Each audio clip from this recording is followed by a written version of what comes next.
what's up, everyone? My name is Untamed Mando. Welcome to my YouTube channel, or welcome back to my YouTube channel. We are here again with episode 4 of Ahsoka.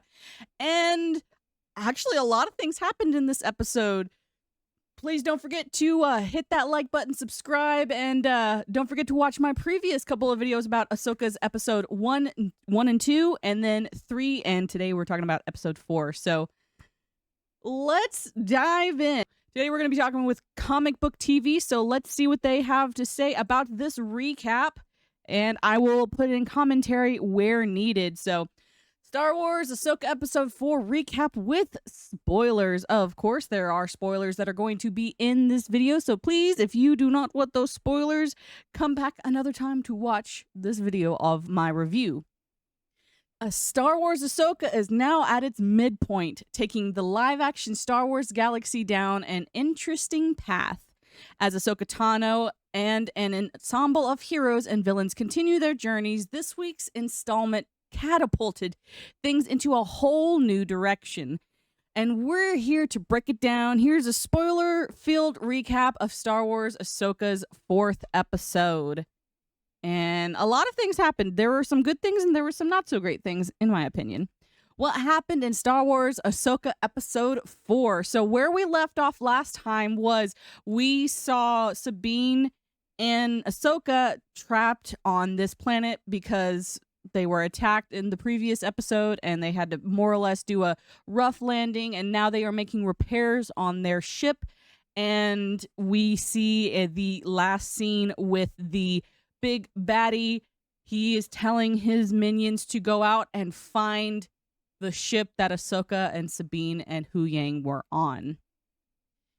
What happened in Star Wars Ahsoka Episode 4? Sabine and Huyang work to repair the ship. To no avail, Ahsoka suggests they venture to the planet's home base and reminds her that Morgan Elsbeth now has the map to find Thrawn and Ezra, and that if they can't be the ones to rescue Ezra, maybe they should destroy the map altogether, so no one can. A droid guard watches over Ahsoka's ship from the distance. Later, Ahsoka reminds Sabine that she might need to do the right thing instead of saving Ezra. Kind of a foreshadowing right here, and also talking about some of the past experience Ahsoka has had to deal with. I might have to sacrifice 1 or 2 people for the greater good.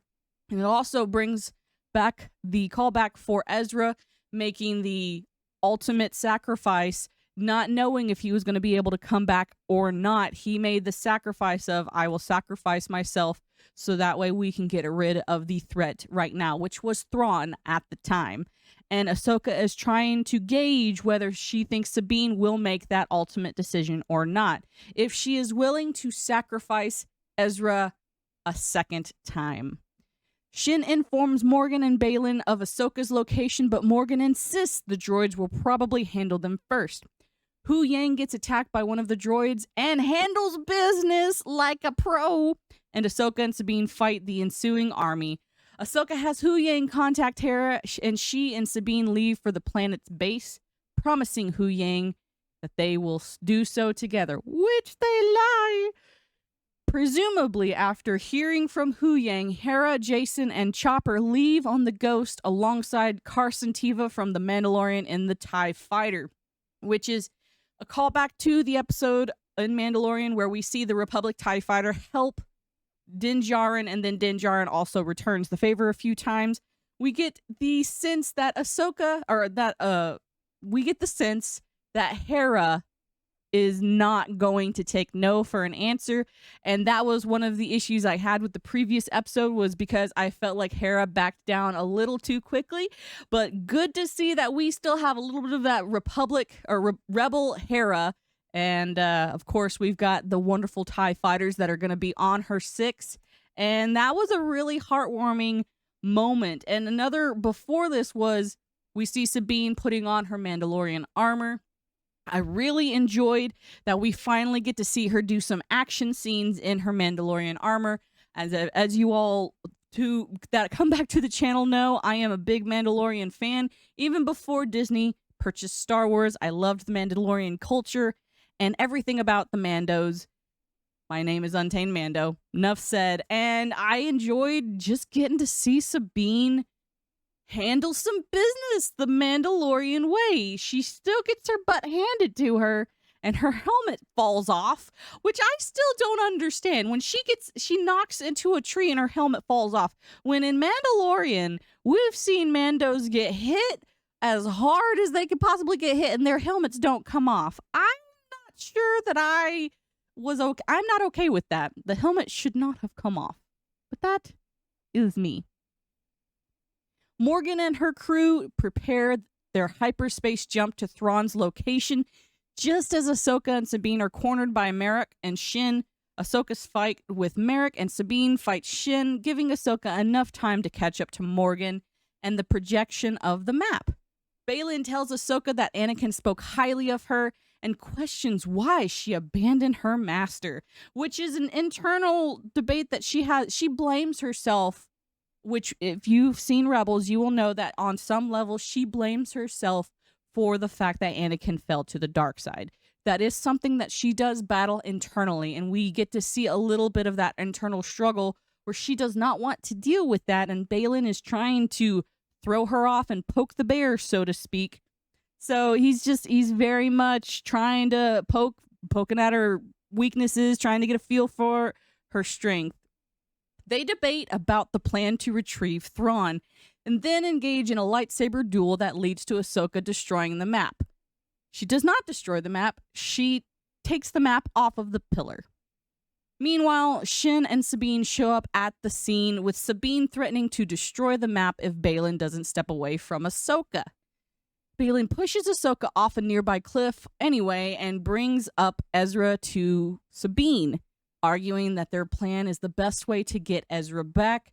Sabine reluctantly hands the map to Baylan, and Shin uses her force powers to nearly choke. It says kill, but she force choked her.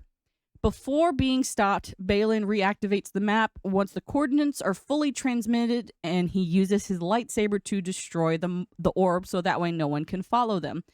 Sabine is taken prisoner on a Morgan ship. Hera, Carson, and company fight off Morgan's ships. No, they don't actually fight anything because Morgan immediately activates the lights, the hyperdrive. So there's no battle that even takes place. I don't know why it says in this article that there are battles with ship. So she basically runs over Hera's group of fighters with the gigantic ring, and a couple of fighters do run into each other because you're not supposed to be in the path of a hyperdrive as it's going. So Jason remarks that he has a bad feeling about this situation. Huyang tries to radio Ahsoka or Sabine, to no avail. And then we get what everyone's been suspecting is going to happen this entire time. Ahsoka wakes up in the world between worlds, and guess who's there to greet her? None other than Anakin Skywalker himself.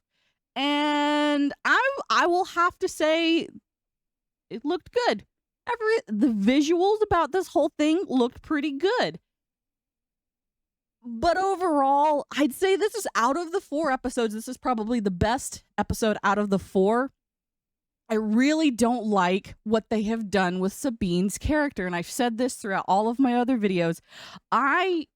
Sabine would not do this. Sabine would not hand over this map that could bring back Thrawn after Ezra sacrificed himself to make sure Thrawn could not come back.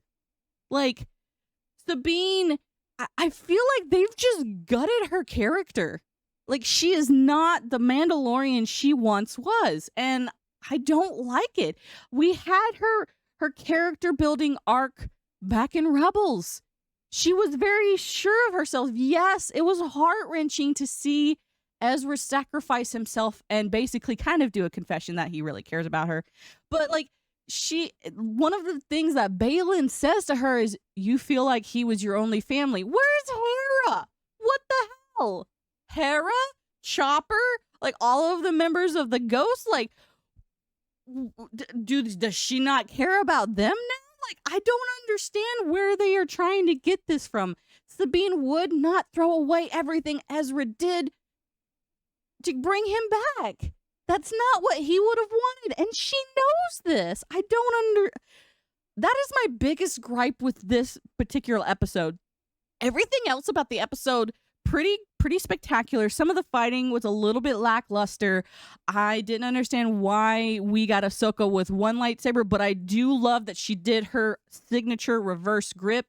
Fabulous. I felt like we were getting some more of the callbacks from Rebels and a little bit of that Mando from Mandalorian. We saw, just a couple of these people coming together, and it was really good. And then just that scene towards the end with Sabine handing him the map, it made me upset, to be quite honest. That's not something her character would do. And Ahsoka, I don't understand why she was only fighting with one lightsaber. Like, at one point in time, when she grabs the map, she doesn't destroy it. She just takes the map away from the pillar and it deactivates so they can't make their calculations. It burns her hand. And so then you understand, yeah, that's why she's only using one lightsaber, because she only has one really working hand. Besides, she can use force powers, which she does. Like, when she's trying to fend off Balin, she, force pushes him back. I don't know. And I enjoyed the fight scenes with Balin and Ahsoka. It felt very reminiscent of some older, lightsaber fighting, like from Clone Wars and Rebels. We got to see a little bit of their fighting styles, where their backgrounds were as far as like what lightsaber style that they were trained in. We get to see a little bit of them sizing each other up, a little bit of back and forth with the questions and the answers. And he's trying to figure her out and she's trying to figure him out. I really enjoyed that.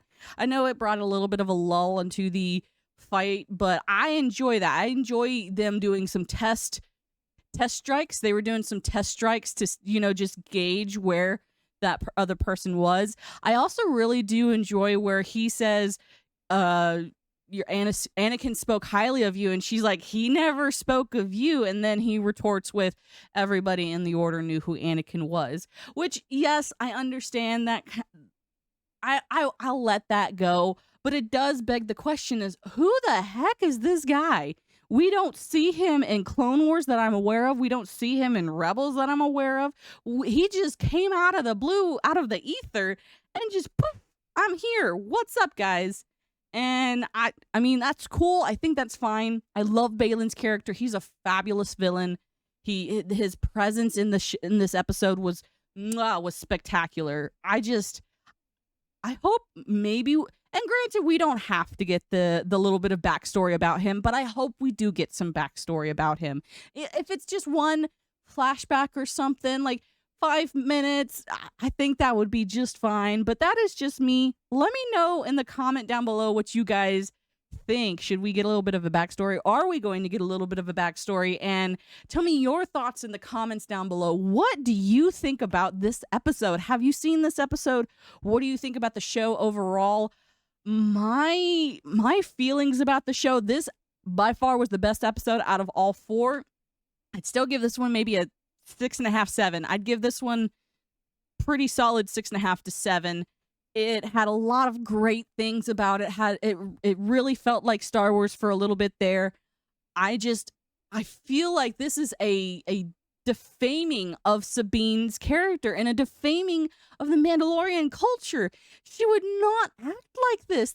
She wouldn't be this, oh, woe is me, I'm not gonna do the right thing, oh, poor me. Like, no, that's not who Sabine is. Sabine is a fighter. Sabine is somebody who will do what she believes is right, even if it means bad things happen. Like, this is not the Sabine I know.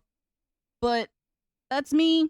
I hope you guys enjoyed the videos. Please don't forget to give a thumbs up, a subscribe, share this out. I'm still trying to get monetized. We're inching our way there. And join me next week for another review on episode 5 of Ahsoka. In the meantime, have a fabulous rest of your day. I will see you later.